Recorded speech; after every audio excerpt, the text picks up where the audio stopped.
Seen anything change since then? Yeah. 50 fewer people to do the job that we have to do. I mean, what? That's the main difference. Okay. And you can just look at me. So we'll start off easy. Can you tell me your name and how you spell it? Chris Wells, Chriswells. Okay. And can you tell me what it is you do here? I'm the executive director. Okay. And so you've been doing that since 2020? That's right. We're talking about some changes. What are the big changes that you've seen? Reduction in staff is probably the biggest. We have about 50 fewer employees today than we did in January of 2020. For a number of different reasons, no single reason for that, but we have had a lot of staff turnover. Is that impacted different parts of the department? Well, I mean, we get our job done. We've got very professional staff, highly educated, highly motivated, I believe, and you know, we've got a job to do, and we get it done regardless of how many people there are. Now, there's a breaking point at some point where there's not enough hours in the day to do everything that needs to be done. Some of our staff would probably say they're working too hard, and they're probably right. But there's hope on the horizon. We'll be able to increase staff a little bit, and as the economy improves, and you know, that's for DEQ. A lot of people don't realize that DEQ plays a pretty pivotal role in economic development in the state. All greenfield projects have to come through us for environmental permitting, and so. And then there's all the ancillary things that go along with that. It's not, we don't just issue permits. There's a lot of ancillary things that go along with that. So. Okay, and so you're saying you lost about 50 staffers in the last? Net loss. It's a net loss. I mean, we've had just a lot of turnover. Okay. I mean, how big is the department as a whole? How many employees? We currently, as of today, we have I think 349 people on payroll. And we had 397 when I took over as director. But in that time, we've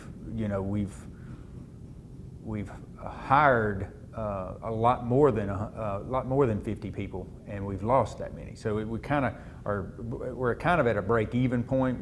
We tend to hang around that 350 within a few either way. But I mean, for instance, week before last we had 350 employees. Last week we had 347. This week we've gotten two retirements. But we've got 3 job offers out. So it's very fluid. It's very fluid. Yeah. I mean, how is that divided? Because I know there's several divisions of DEQ. Yeah. So like, we're specifically focusing on enforcement. How many guys do you have in enforcement? I don't know offhand the number of people that do compliance enforcement work. Might help you to understand kind of how we're structured. The Department of Environmental Quality actually serves as staff to 2 governing bodies, if you will. The Mississippi Commission on Environmental Quality is a 7-member commission. They're all gubernatorial appointees. They serve 7-year staggered terms. And they are sort of the overarching regulatory authority in the sense that they promulgate regulations. They sit as judge and jury on enforcement cases. They sort of set policy and the parameters under which we all operate. I sit as a non-voting member of the commission in my position as executive director. There's a separate environmental permits board. The permit board is made up of various state agency heads. They're not elected officials, nor are they appointed, except that the people that actually serve on the permit board generally are designees appointed by so for instance, the head of the executive director of the Department of Marine Resources, for instance, is a member of the permit board, but he serves through a designee. And so those folks, they have the exclusive authority to issue, modify, and revoke permits within the confines of the regulations promulgated by the commission. And then, And then, as I said, DEQ serves as staff. And so we have 4 main statutory offices. Office of Pollution Control, which is the majority, that's the largest office and the majority of our employees. That's where the traditional environmental programs, regulatory programs are housed, air pollution, water pollution, those kinds of programs. We have an Office of Land and Water Resources, which deals with water usage issues, groundwater withdrawals, surface water withdrawals, managing our water resources from a use standpoint, not pollution. Dam safety program is in that office. The State Geological Survey is our Office of Geology.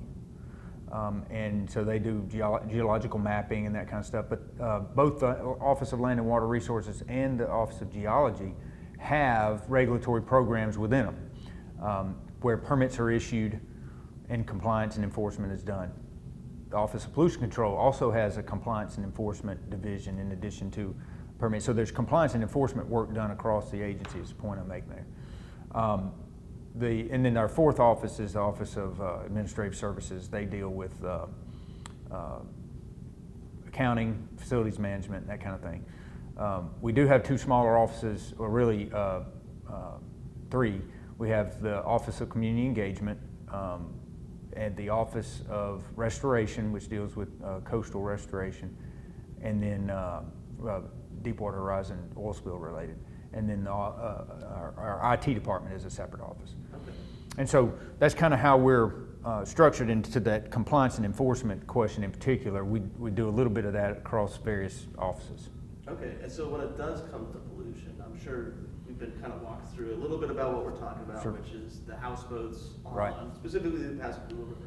Right. How does pollution enforcement look when it comes to houseboats? Because Well, that's a difficult one because there's, for a number of reasons. One is there's an overlap in jurisdiction, or a blurry line, if you will, in terms of jurisdiction between us and the Coast Guard. We require marinas to have wastewater management facilities, and they have to have a permit from us, as I appreciate it, and then they have certain regulatory requirements related to that. An individual houseboat, or an individual any kind of boat that is up and down a river or any kind of water body, that's a little bit more of a difficult situation, in the sense that, unlike the Coast Guard, unlike your typical criminal enforcement agency like a police department, or even the Department of Marine Resources has a marine patrol. DEQ does not have, we don't have patrolmen. We don't have people on patrol. We're driving around looking to write people tickets. We don't have that authority. We don't have people out patrolling just looking to see if somebody's doing something wrong. Certainly don't have people on boats patrolling waterways. We do have boats, we do have vehicles, we have folks that are out doing inspections of permitted facilities.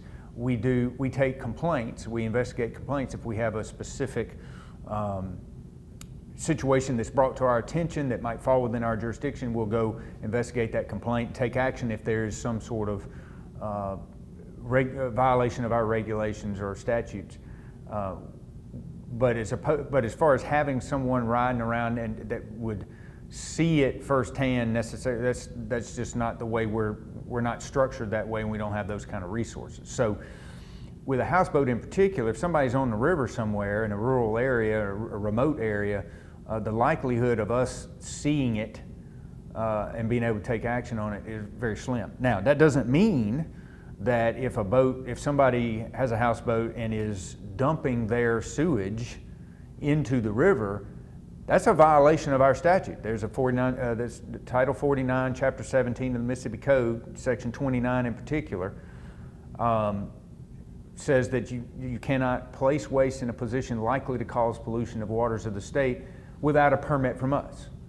And so any unpermitted discharge of wastewater would be a violation of that statute. But that does, but knowing that that's a violation, and or that being a violation on one hand, and knowing that a violation is occurring is another. If we catch somebody doing it, if we receive a complaint and we investigate that complaint and find evidence of it, then we can take enforcement action under that statute. So only when there's a complaint that something happened? Like, so let's say, I know this houseboat in the middle of nowhere is for sure dumping their sewage in the water, and I report that. That's most likely the situation where that's most likely where we're to be put on notice of it. Like I said, we don't have patrolmen out looking, riding up and down the river looking for folks doing drinking. Wildlife, for instance, has patrol people going out on boats looking for people drinking. Marine Patrol does similar. They're looking for fishing license violations and stuff. We just don't have those sorts of officers. We don't have that sort of authority or resources. So our folks, when they're out on a boat, they're out doing field work, taking samples, and that's where our, when it comes to that particular sort of houseboats, we don't want people dumping their sewage out of their houses. We want them disposing of their wastewater appropriately. And that's why the marinas are required to have those facilities. We want people to take advantage of those situations and to use those facilities, use that infrastructure. We don't have a mechanism, practically speaking, not setting aside the legalities of it. As a practical matter, we don't really have a mechanism for permitting an individual houseboat. They're not supposed to discharge, they're not supposed to dump their wastewater. And if we have folks out that happen to see it, then maybe we could take action. But as a practical matter, it's going to be somebody seeing it and letting us know about it, and then we can go investigate that particular complaint. Now houseboats, folks on houseboats discharging their wastewater has been we've received a number of different allegations over the years related to that. I can't say that they've all been substantiated. It's been an issue that's come up from time to time, and it's certainly a concern for us. We don't want people doing it. On some level, at the end of the day, the question is, what impact does it have? That's really, we don't want people doing it. We want to put the word out that they don't need to be doing it. They shouldn't be doing it. It's a violation of law, so don't do it. But then the question becomes, is it rampant enough to be causing a water quality issue, big picture? And that's where a lot of our regulatory work comes in. Is we do a lot of ambient water quality monitoring and making sure that whatever might be happening, because you're talking about houseboats in particular, but there's any number of things that could be going on, right? Let's say there's a river tributary somewhere with a deer camp that is on the banks of the tributary, and they have septic tanks that they don't maintain.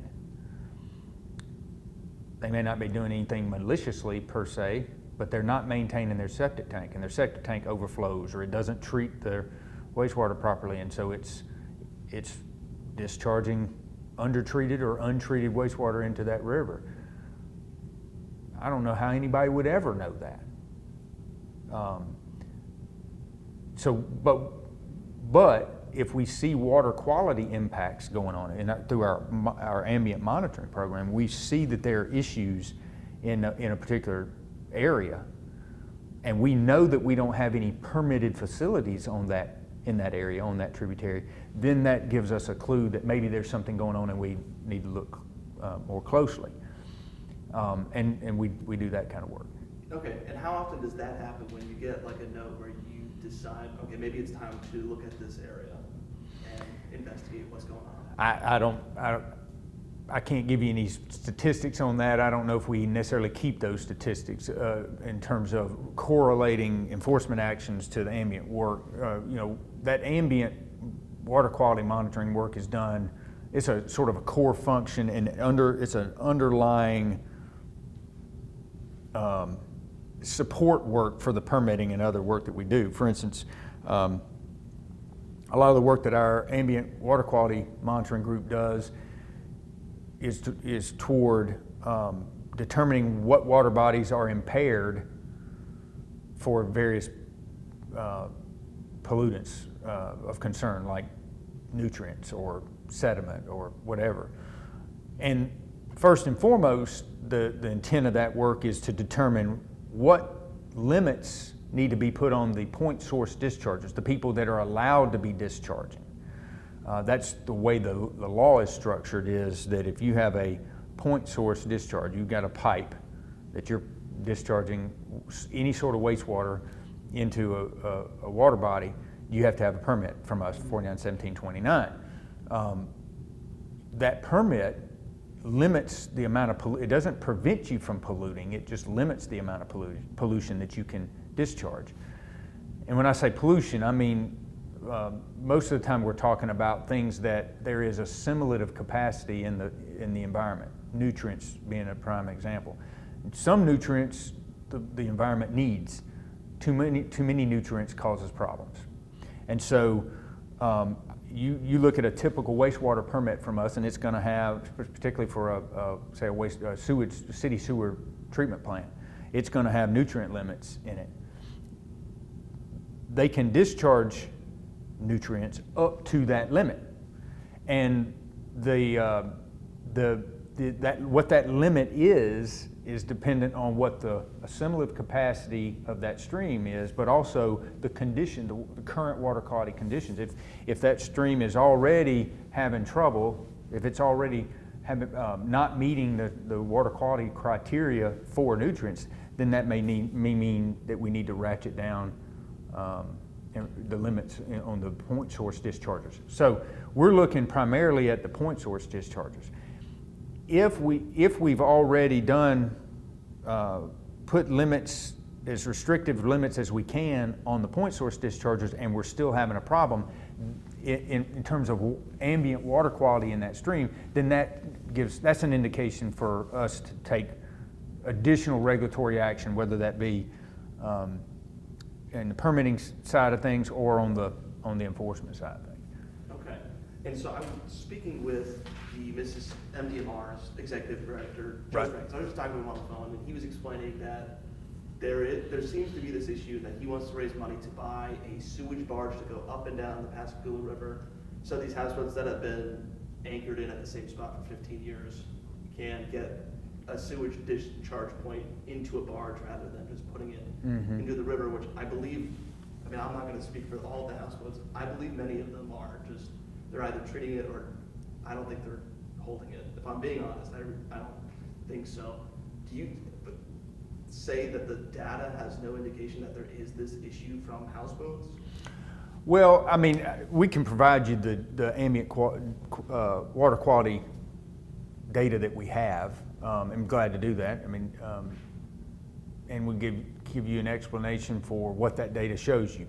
We, from a bacteria standpoint, from an untreated wastewater causing concerns for human contact and fishing and that kind of thing, you're looking at bacteria. That's sort of the main concern. You don't want people swimming in bacteria laden water, so to speak.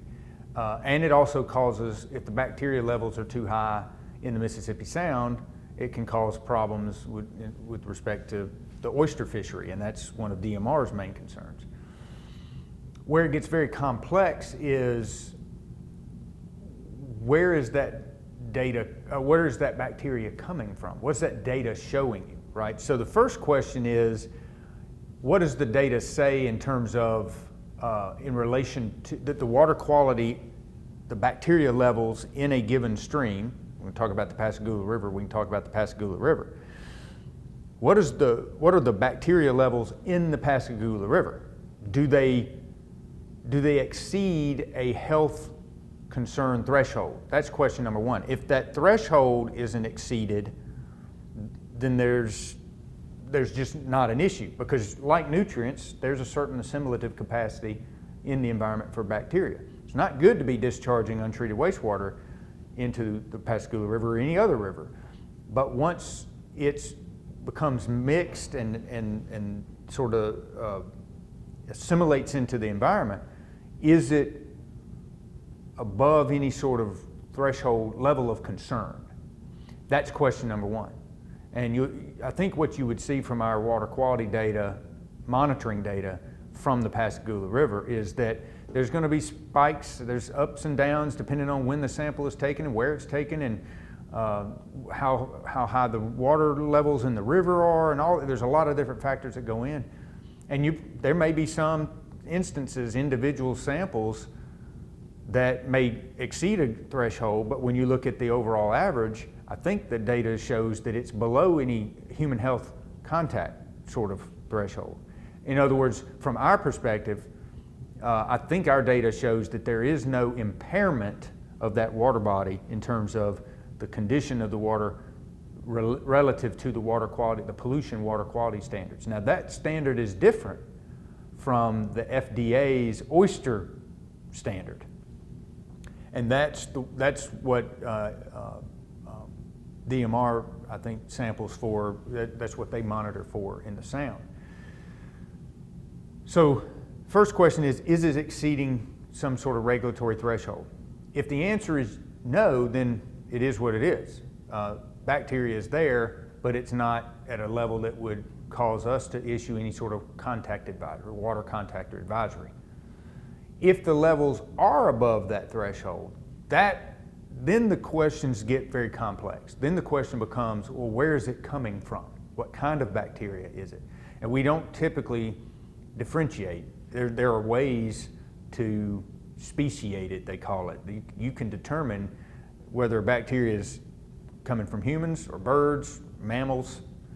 But when you're talking about a river, there's any number of sources of bacteria. We've had people come in here and say, oh, the bacteria levels in such and such are super high, and you've got to do something about the pollution in that water body. And then when we start digging in there, we find out that they were taking samples where the geese were swimming, and the geese defecate in the water, and that causes high bacteria. And it's not from a pollution source, it's from geese, right? So I'm not suggesting that bacteria in the Pascagoula River are coming from geese. I'm just saying that there are wildlife sources and then there are human sources.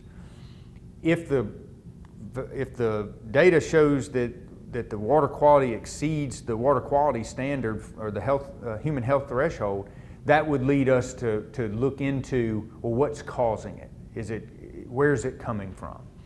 And if there was a significant enough problem, if we could trace it back to a houseboat or houseboats, then we would certainly want to take some sort of action in that relation. To the extent that that blurry line between our jurisdiction and the Coast Guard's jurisdiction. But it's difficult for us to take a regulatory action and enforcement action if we don't witness something happening, if we don't have evidence of that having been done, if that makes sense. In other words, if we see somebody doing something wrong, that's one thing. If we're told that somebody has done something wrong and we haven't witnessed it, we don't have an eyewitness to substantiate it, then we have to rely on the circumstantial evidence, and that would be water quality monitoring data and that kind of stuff. And if the data's not showing that there's a pollution issue, then there's not really much for us to go on. And I think that's one of the problems we run up against. Okay, and so in the law, does it require that this is enforced? Like, what is the requirement based on what the law says? Because it's, like you were saying, it's a blurry line. Right. I have been very confused throughout this entire process, trying to figure out what's going on. Yeah. I talked to the Coast Guard after I was told to reach out to the Coast Guard, and they explained to me that that's not their jurisdiction at all. They never go above Highway 90.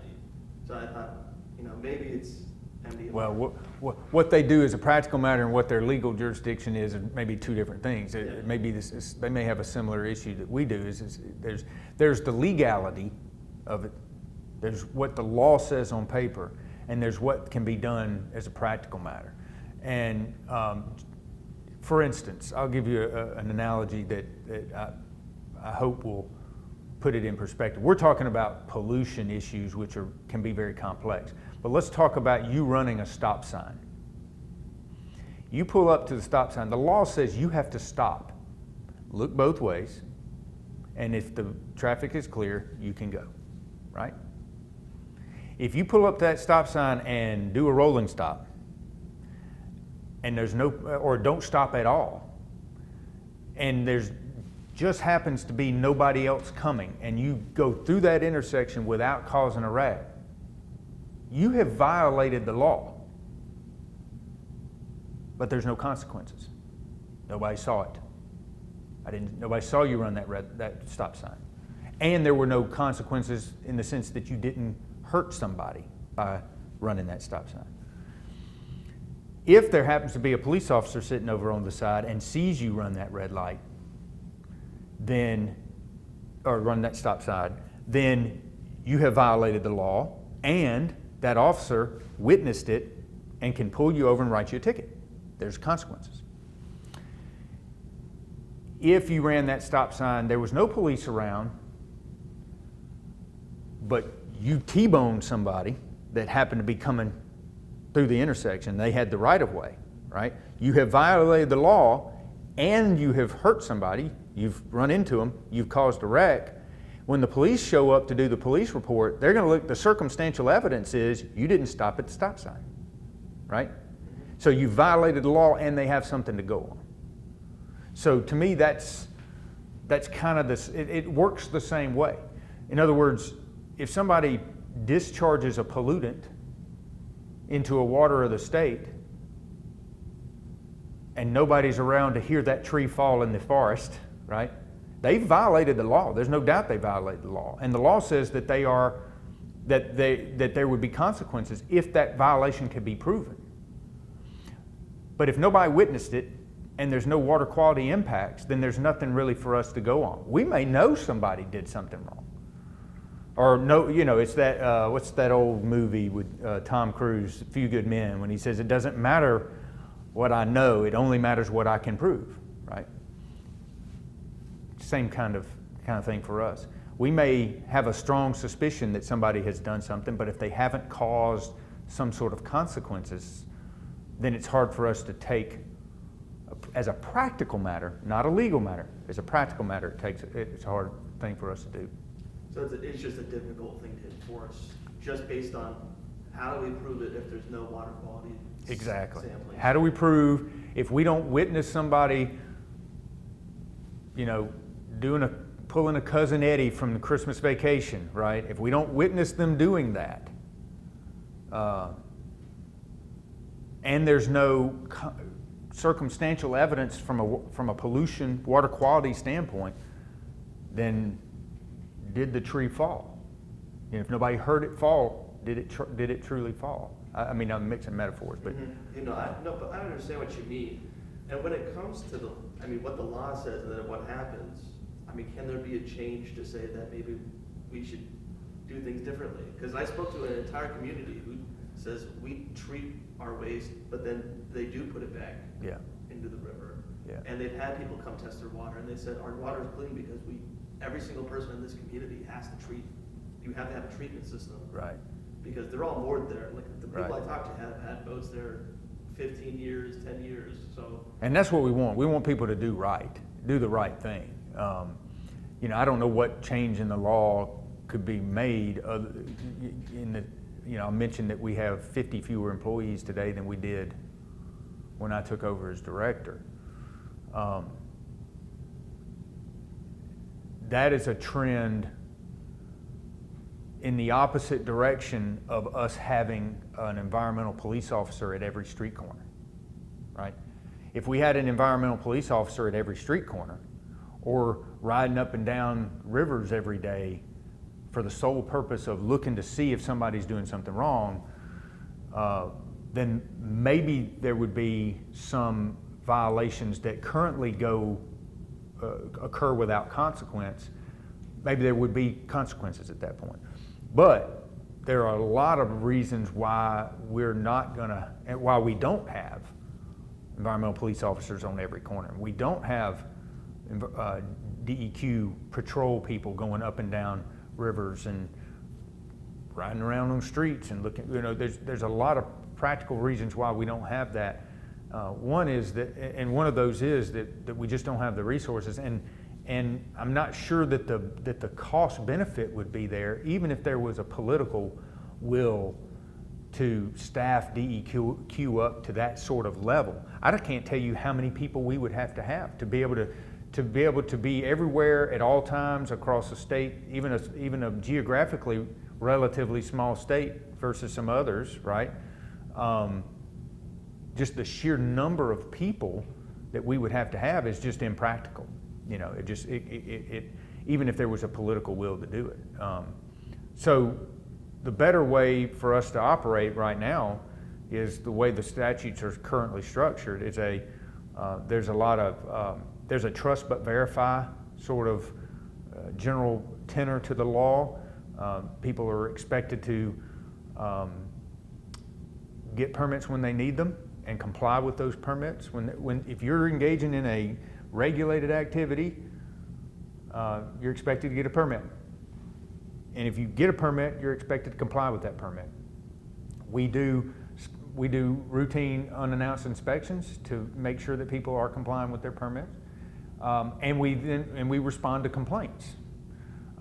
We can't have DEQ employees everywhere at all times, but the general public can be our eyes and ears. You know, we have a complaint hotline, and if people see something going on that they think is untoward or that we need to know about, and we get complaints every day. I mean, we get hundreds of complaints every year, if not hundreds in a month. We have folks who spend a large percentage of their 8 hours a day, 5 days a week answering complaint calls. So, and we take action when it's appropriate there, when it's necessary. That is the best way we can operate at this point. And I don't know that there's any change to the law that could improve that any. It's just we exercise the authority that we're given when it's necessary. Okay, because we're talking about permits. To my knowledge, houseboats can't be permitted to discharge anything, and they have to go to one of these marinas and dispose of everything in there, or go to a pump out station, do it somewhere else if it's not at a marina. Just from how I've been talking to people, it seems like there is a way to have some type of treatment systems on these boats so they're not putting out raw sewage. Well, I was going to say, I think that it's technically there's nothing that prevents us from issuing permits to houseboats. I don't know that we've ever, I'm not committing to that, and I'm not saying, I don't know that there's ever been enough of a demand for that, because as you say, most people that have those, have that sort of living situation, they're moored somewhere, or they go when they need to go where they need to go to access the facilities and infrastructure that they need and do the right thing. I think that it's probably a relatively small number of people that don't do the right thing. It's possible that we could issue a permit for a houseboat, but that permit would require that houseboat owner to treat their waste. So you would have to have some form of a septic tank on board or adjacent to the river that they tie into, which is some sort of treatment system, which is what these marinas have, right? So if you own a houseboat, and you live on a houseboat, and you're not moored permanently at a marina, but you're somewhere else, then you should have some way to treat your waste, whether that's an onboard septic system or some sort of something that you connect to when you need to. That would be doing the right thing. And that brings in a whole nother overlap in jurisdiction because the health department regulates individual residential wastewater treatment systems like septic tanks and aerated treatment plants. So we have the responsibility for commercial operations, marinas, apartment complexes, trailer parks, that kind of thing. Health department has the jurisdiction over the individuals. So it may be that the houseboats should have some sort of permit from the health department. I don't know. I'm certainly not throwing my health department friends under the bus in that regard. I'm just saying that again, the right thing for these folks to do is to make sure they have some way to properly treat their wastewater so that they're not discharging untreated wastewater into a stream. Okay. And can we just briefly talk about, because I'll tell you this, I called you guys first to try to figure out what the deal was, because this is a very confusing topic to me, and I was just thrown for a loop, talking to, I probably talked to 8 different departments in Mississippi. I talked to you guys first, I talked to the Coast Guard, they sent me to the EPA, they took a little bit while to respond, so I was like, let me talk to MDMR, because they're the ones saying it is a problem, and they want to buy this multi-million-dollar boat. They said, we don't do that, and then they sent me to Wildlife and Fisheries, who said, we don't do that, and then EPA and then Wildlife and Fisheries both said, come talk to you guys.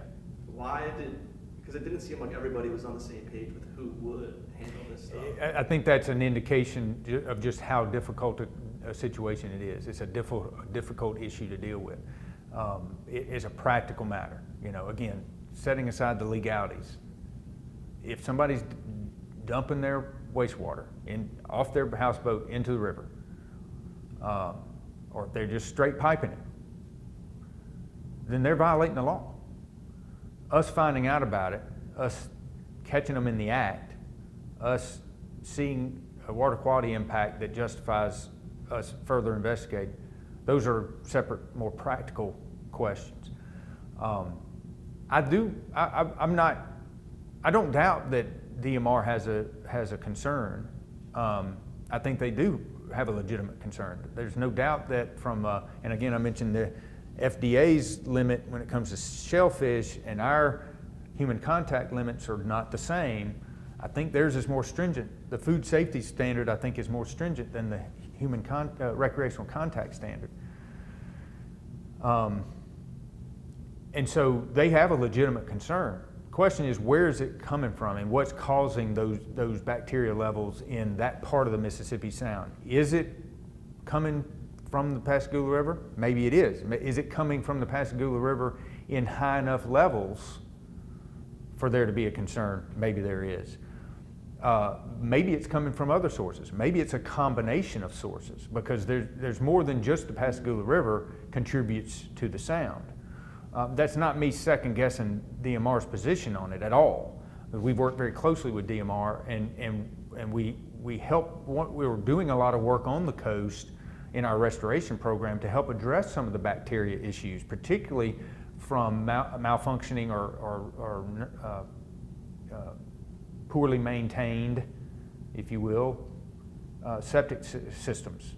There's a lot of folks down there that are still on septic tanks, and some areas that would be surprising to you probably. But we're doing a lot of septic to sewer conversion projects. We're doing a lot of stormwater management projects. We're doing a lot of sewer infrastructure in general, upgrades to sewer infrastructure to minimize overflows and bypasses and inflow and infiltration into sewer collection systems. All of that geared toward reducing the bacterial loadings in the Mississippi Sound to benefit the oyster fishery. And we work very closely with DMR on all of that. If there's multiple sources,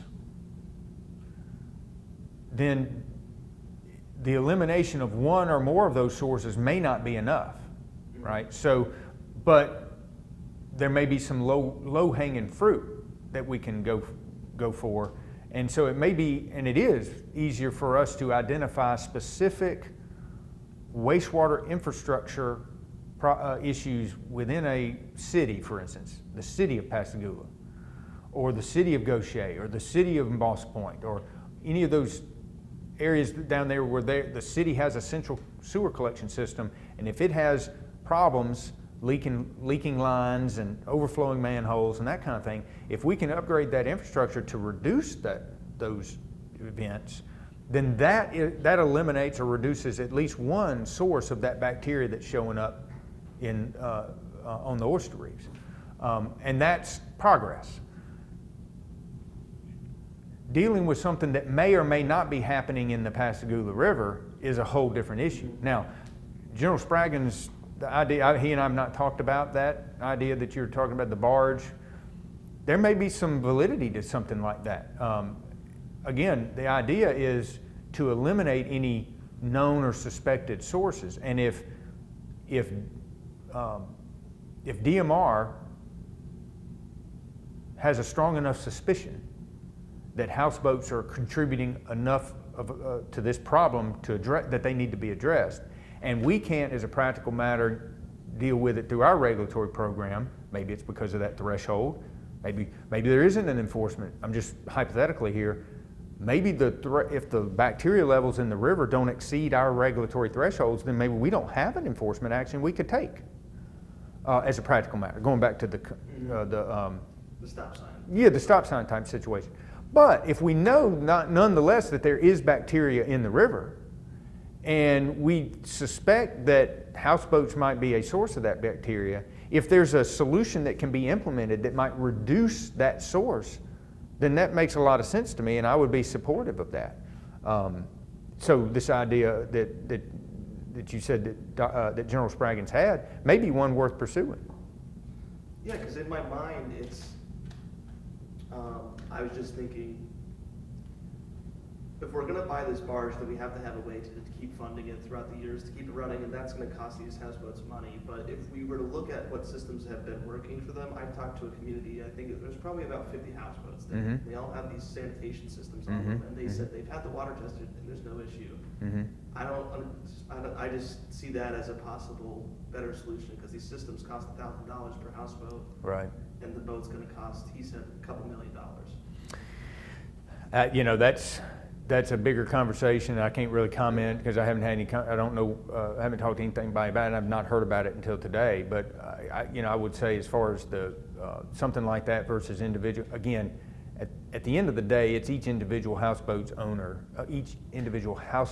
owner's responsibility to do the right thing.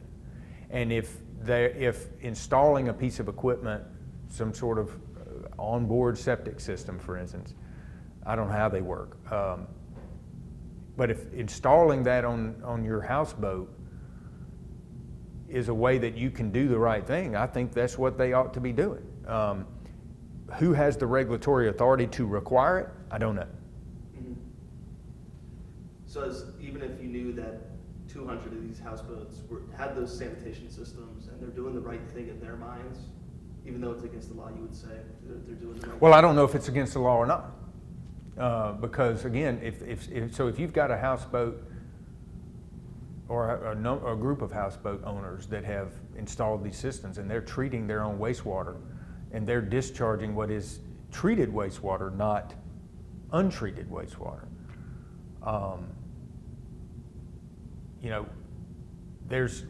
to my knowledge, we don't currently have a permit for houseboats. Could we develop one? Potentially. I think we probably have the legal authority to do that, but there's never been, I presume, never been enough of a need for us to develop that, to require individual houseboat owners to come to us and get a permit. I'm assuming the health department hasn't done that. I don't know. Maybe they have. Maybe there's some sort of health department regulation that requires that. For instance, again, if it's not a commercial operation, we don't have that jurisdiction. Right. We're not responsible for it. If it's an individual homeowner that's going to have a on-site individual wastewater treatment system, then that homeowner, and then presumably in the case of a houseboat, the houseboat owner has that responsibility to work with the health department to have the proper equipment installed and to have whatever permits they're required to have there, or whatever, comply with whatever regulations. I don't know if you've talked with the health department. I don't know if they have regulations that apply to individual houseboats. Sound like it. The people I was calling, they said they've never even stepped foot on one. So. And I think that to me, that's an indication that in the grand scheme of things, there's so few instances of this, that particularly individual houseboats that aren't moored at a permitted marina, that it just hasn't risen to the level of a problem that obviously needs solved. Now, the fact that you're bringing this to our attention, maybe that leads to us looking at this a little closer to see, is there something here that we need to do or that we have the authority to do?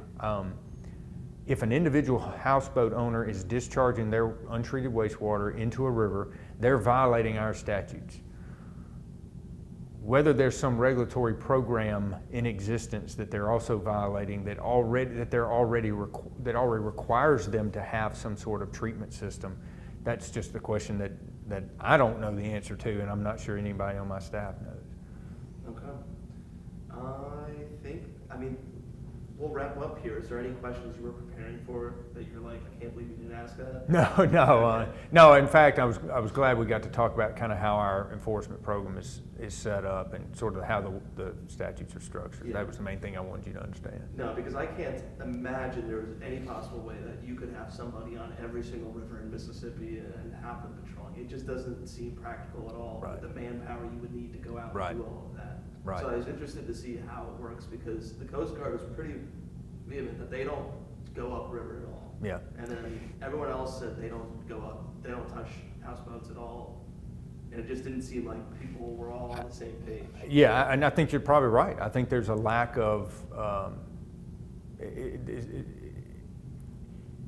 there's been a lot of smart people over the years that have looked at this, and it's not, to the extent that no regulatory action has been taken on it, is not because of any, I wouldn't want anybody to perceive that as us being derelict in our duty or not taking it seriously. It really comes down to the practicalities of it. And is it causing an environmental and human health issue? I don't think anybody needs to be swimming immediately downstream of a houseboat that is not treating its wastewater.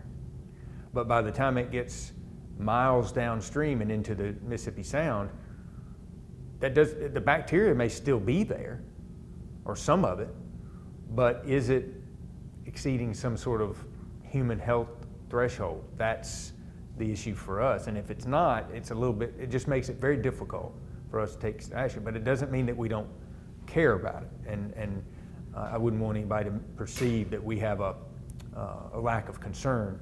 We certainly want people doing the right thing and hope that people will. And maybe that's something you can do with your story, is to help get the word out to these, maybe some of these houseboat owners really aren't cognizant, or maybe they're not of what they're doing. Maybe they're not aware of the impact that they might be having. And if they just knew that, it might be somebody would say, how could somebody in this day and age, in 2025, not know that they shouldn't be discharging their untreated sewage into a river? How could somebody not know that? Well, I don't know. Maybe they don't, and maybe it can be brought to their attention that they could help themselves and their fellow humans if they install some sort of treatment system on their plant and or connect to some sort of system so that they're not discharging straight into the river.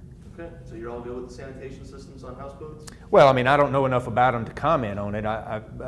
It seems to me that if you're not going to connect to some sort of land-based treatment system, then you need to be doing something other than just discharging your waste. Okay, all right. Any final thoughts? We'll wrap up here. No, I appreciate y'all's interest. Yes, that's our. Yeah.